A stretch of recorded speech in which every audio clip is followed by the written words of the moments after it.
thank you for joining us on this Eat Real Lenten Challenge journey.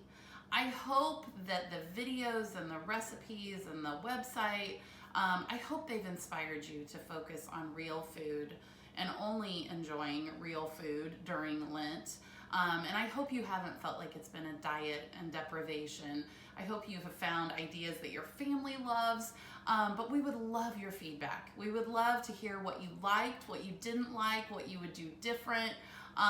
We're open to suggestions, so please let us know what you think. And I did want to let you know that your eatrealamerica.com website membership, I'm going to extend your membership through June.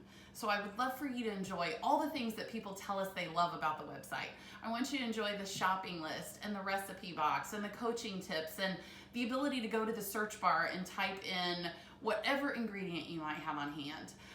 So I hope it helps inspire you and motivate you to continue on a real food journey that's going to go way past Lent and way past Easter, and because it is a lifestyle that you can just enjoy and live every day. Just remember to keep it simple and eat real. Thank you. So I wanted to share with you 2 habits that we do daily that is just really part of our routine. It's roasting vegetables, that's number 1. And it doesn't matter what it is. Turn the oven on to 400 degrees as I'm planning dinner. That has become a staple thing that we do at dinner time. But the other thing is salad. We make salad, I would say daily, every single dinner. This is even our everyday go-to salad bowl. But we just make an everyday salad. We don't always have a recipe, but that's the beautiful part about it is, so all this salad, I mean, you can put whatever you want in here, but this just happens to be spinach. We threw a cucumber in there, radishes, dried cranberries, walnuts. I don't have any fresh cherry tomatoes right now, so you could throw sun-dried tomatoes in there, but there's even chickpeas in there for a little extra boost of protein. But the beautiful thing about it, remember, doesn't require a recipe. Throw clementine, oranges in there, nuts in there, whatever you have on hand. And so you can also top it with cheese if you want. Like I would take my microplane zester, throw a little Parmesan on there, or if we had feta cheese, goat cheese, blue cheese would even be great. But so I also want to show you, this is our go-to dressing. And this is what we call, our kids call the 2-1-1. So basically what you're gonna do, and I always mix them up in mason jars, is you're gonna do 2 tablespoons of olive oil, and then 1 tablespoon of balsamic vinegar. It could also be white wine vinegar, red wine vinegar. Balsamic happens to be our favorite. So there's the 1. Now, you could stop here. This just could be a basic balsamic vinaigrette. But if you wanna add a little creaminess, this is the second 1. Add a tablespoon of Dijon mustard. And then toss this up, and this 2-1-1 mixture is the perfect amount of dressing for this salad. And so we keep it separate. Everybody just dresses their own salad. Pop a lid on that if there's any left over. But that is what we do every single night. It has become a great habit of ours.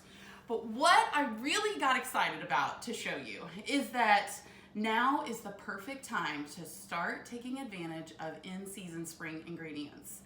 I'm going to show you a salad with asparagus and strawberries, and we absolutely love this salad because it incorporates our 2 favorite habits, roasting vegetables and a salad, because we actually have roasted about half a bunch of asparagus, about 12 spears, and so all I did was toss that with a tablespoon of olive oil and some salt and pepper. Now I do want to show you a trick when it comes to asparagus. So when you buy store-bought asparagus, a lot of times we'll cut the ends off because they just are a little tough. Now the beautiful thing about it, when you buy asparagus from the farmer's market, you don't have to cut the ends off because the whole thing is perfect.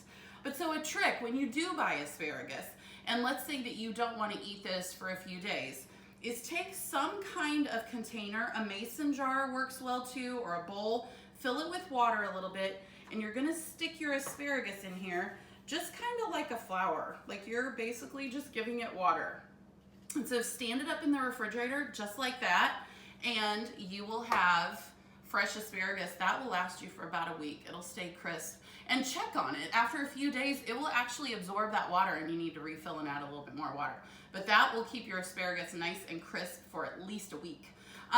So we've roasted our asparagus, let it cool, roasted it at 400 degrees. Now remember, asparagus only takes about 8 minutes, especially because this was really thin asparagus. This only took about 8 minutes in the oven. So let that cool. Now while that is roasting, we cooked some Israeli couscous. And so you could also use whole wheat couscous. Farro would be another great one to use in this, but you also could skip it. It does add a little extra pizzazz and texture to this salad, but it is totally not required. But just follow the directions. This was actually toasted in the saucepan with a little bit of oil for a few minutes before we added the water in the couscous and cooked it just like you would be cooking rice, because it'll absorb all the water. So what we've got in our bowl is about 4 to 6 cups of spinach, or your favorite greens. And so our couscous, it has been cooked and cooled. And so we're gonna toss this in. And then we're going to add our roasted asparagus. And the next thing is strawberries. Oh my gosh. So right now, about 6 to 8 strawberries just sliced. This is the prettiest salad. And so you've got all that now. Then we've got about really 2 to 3 tablespoons of sliced almonds, and we toasted them in a dry skillet. Remember, just stick them in a skillet over medium heat. Do not walk away. It's only gonna take a couple minutes. And so you've got your toasted almonds. Now we are making a homemade dressing for this too. So this dressing calls for 2 clementine oranges, which is about 1/4 cup of orange juice. So I have got almost all of it already in this mason jar. We'll do our last tablespoon of clementine orange juice. And then we're gonna add 2 tablespoons of white wine vinegar. And we're going to add 2 tablespoons of olive oil. And then we're gonna add a tablespoon of honey. Remember, I always do the honey after the oil, because then it'll just slide right out of the measuring spoon. And then we're gonna also add a tablespoon of Dijon mustard. And then just a dash of salt and pepper.